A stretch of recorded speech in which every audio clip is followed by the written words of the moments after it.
If your life is a graveyard of half-finished projects, a guitar, a half-coded website, baking tools, you likely feel shame.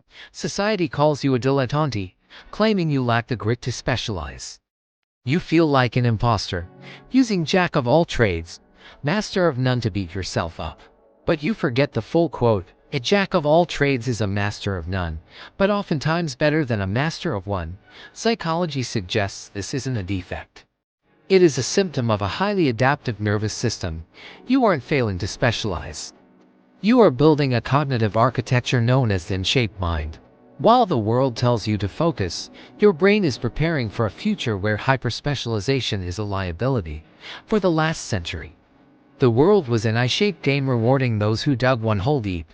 It was a kind environment, like golf, where rules never changed. But the modern world is a wicked environment where rules change daily. In such environments, the specialist is fragile and easily obsolete. This is why you drift. One year you're obsessed with perfect systems, the next, yoga or Jing. To outsiders, you look and focus. But you are gathering data points from disparate domains. This enables for transfer. While specialists solve familiar problems using near transfer, you apply concepts from unrelated fields to new ones.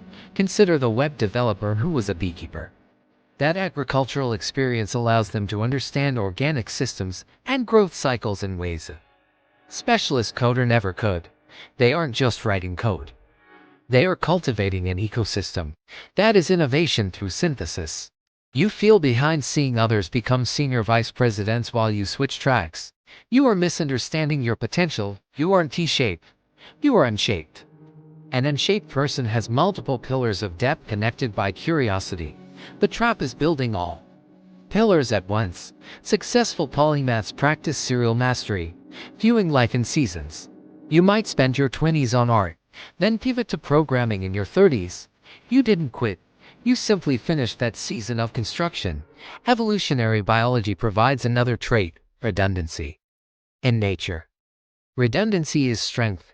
Elephants rarely get cancer because they have massive genetic redundancy. Multiple copies of cancer-fighting genes. Your interests are your redundancy.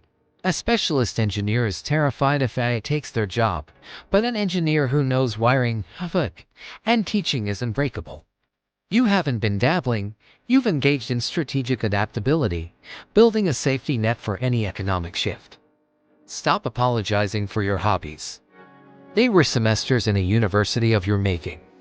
You were built to be the bridge between worlds that others cannot see.